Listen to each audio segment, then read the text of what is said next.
قرآن شریف سورہ زمر میں ہے، وہ جنہوں نے اللہ کے سوا اور ولی بنا لیے ہیں، کہتے ہیں ہم تو انہیں صرف اس لیے پوچھتے ہیں کہ یہ ہمیں اللہ سے نزدیک کر دیں گے۔ بد مذہب یہ مراد لیتے ہیں کہ اولیاء کو وسیلہ بنانا یا ان سے مدد مانگنا اس آیت کی روح سے جائز نہیں۔ وضاحت فرما دیں۔ بد مذہبوں کی یہ بد مذہبی ہے اور ان کی بد عقلی ہے کہ قرآن کریم میں یہ ہے کہ ہم ان کو پوچھتے ہیں، اس میں جو ہے توسل کا ذکر نہیں ہے، اور توسل جو ہے وہ جو ہے عبادت سے علیحدہ ہے۔ عبادت کے معنی ہے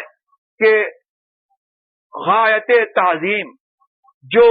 مستحق غایت تعظیم ہے اس کے لیے جو ہے غایت تعظیم سے پیش آنا، تو غایت تعظیم کا مستحق اللہ تبارک و تعالی ہے، اس کے لیے جو ہے وہ اللہ کے ماسوا جو کچھ ہے وہ تذلل سے اور اس غایت تعظیم سے اللہ تبارک و تعالیٰ کو خاص جانتا ہے، اور اس کے ساتھ جو ہے وہ پیش آتا ہے۔ عبادت جو ہے خدا کے سوا جو ہے کسی کی نہیں ہے، اور توسل جو ہے یہ اللہ تبارک و تعالیٰ اس سے پاک ہے کہ اللہ تبارک و تعالیٰ سے توسل کیا جائے یا اللہ کو کسی کا جو ہے وسیلہ بنایا جائے۔ یہ توسل یہ خاص جو ہے وہ اللہ کے سوا کے لیے ہے، ما سوا اللہ کے لیے ہے، اور یہ ان کی بدعقلی ہے کہ جو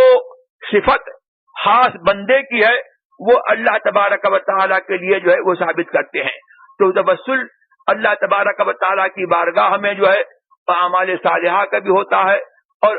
مقربین بارگاہ کا بھی ہوتا ہے، اولیاء کرام کا بھی ہوتا ہے، اور خود اللہ تبارک و تعالیٰ نے اس توسل کا حکم دیا ہے۔ یا ایھا الذین آمنوا اتقوا اللہ وابتغوا الیہ الوسیلہ وجاہدوا فی سبیلہ لعلکم تفلحون۔ اے ایمان والو، اللہ تبارک و تعالیٰ سے ڈرو، وابتغوا الیہ الوسیلہ، اور اللہ کی طرف وسیلہ ڈھونڈو، وجاہدوا فی سبیلہ، اور اس کے ساتھ اس کی راہ میں جہاد کرو تاکہ تم فلاح کو پہنچو۔ اب اللہ نے فرمایا اتقوا اللہ، اللہ سے ڈرو۔ اب تقویٰ کا حکم دیا، تو تقویٰ میں اجتناب نواہی اور امتثال اوامر، اللہ کے فرائض و واجبات کی تعمیل، اور اللہ نے جن باتوں سے منع فرمایا ہے اس سے باز رہنا، یہ سب تقویٰ میں آ گیا۔ پھر اللہ نے یہ کیوں حکم دیا کہ وابتغوا الیہ الوسیلہ، اللہ کی طرف جو ہے وسیلہ ڈھونڈو؟ اس کا مطلب یہ ہوا کہ جو ہے تقویٰ جو ہے اور چیز ہے، اور وسیلہ جو ہے وہ اور چیز ہے، اور اس کے بعد پھر فرمایا وجاہدوا فی سبیلہ، اور اللہ کے راستے میں جہاد کرو۔ تو یہاں معلوم یہ ہوا کہ اللہ تبارک و تعالی جس وسیلے کا حکم دے رہا ہے، بے شک تقویٰ بھی، اعمال صالحہ بھی اللہ کی بارگاہ میں وسیلہ ہیں، اور جہاد فی سبیل اللہ بھی اللہ کی بارگاہ میں وسیلہ ہے۔ لیکن یہاں پر اللہ تبارک و تعالی کس وسیلے کا حکم دے رہا ہے؟ شاہ عبد الرحیم شاہ ولی اللہ کے والد، ان سے جو ہے مولوی خرم علی بلہوری، جو وہابیوں کے بڑے مستند اور معتمد ہیں، انہوں نے شفاء العلیل قول الجمیل کا ترجمہ جو شفاء العلیل کیا تھا، اس میں انہوں نے جو ہے شاہ عبد الرحیم کا یہ واقعہ جو ہے لکھا کہ انہوں نے یہ بیان کیا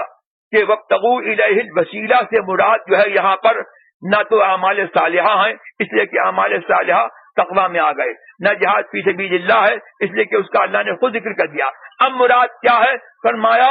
کہ وابتغوا الیہ الوسیلہ سے مراد جو ہے یہاں پر جو ہے شیخ کامل کی بیعت ہے، کہ شیخ کامل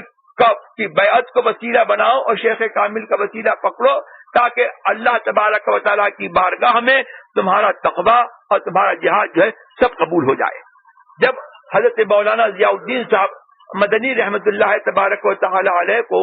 ایک دور میں ان لوگوں نے جب ان کو بلایا مدینہ شریف میں، وہاں کے قاضی نے بلایا اور ان سے جو ہے اس کے بارے میں جو ہے گفتگو کی کہ تم لوگ جو ہے وسیلہ طلب کرتے ہو، شرک کرتے ہو، تو انہوں نے جو ہے یہی آیت پڑھی یا ایھا الذین آمنوا اتقوا اللہ وابتغوا الیہ الوسیلہ۔ وہ کہنے لگا العمل الصالح، وسیلہ سے مراد نیک عمل ہے، اور ابن تیمیہ کے مذہب پر عمل کرتے ہوئے اس نے توسل بالذات کو ناجائز و حرام سمجھا تو اس نے قید لگائی کہ عمل صالح مراد ہے. تو انہوں نے کہا کہ اچھا یہ بتاؤ کہ عمل صالح جو ہے وسیلہ ہے، لیکن یہ بتاؤ کہ عمل صالح تمہاری نماز، تمہارا روزہ، تمہارا نیک عمل، کیا تمہیں اس کا یقین ہے کہ یہ اللہ کی بارگاہ میں قبول ہے؟ وہ کہنے لگا نرجو ہمیں جو ہے امید ہے، ہمیں امید ہے. تو پھر فرمایا انہوں نے کہ تم نے تو اس کو جو ہے وسیلہ بنایا ہے جس کے بارے میں تمہیں ابھی یقین نہیں ہے کہ وہ اللہ کی بارگاہ میں قبول ہے کہ نہیں قبول ہے، اور ہم نے نبی کو وسیلہ بنایا ہے، اور نبی اور ولی جو ہے یہ اللہ کی بارگاہ میں مقبول ہیں کہ نہیں، بلا مقبول ہیں. جب انہوں نے کہا کہ بس فرق یہ ہے کہ تم نے اس کو وسیلہ بنایا ہے جس کے بارے میں جو ہے تم کو یقین نہیں، اور ہم نے اس کو وسیلہ بنایا ہے جس کے بارے میں جو ہے تم کو بھی یقین ہے کہ وہ اللہ کے بارے میں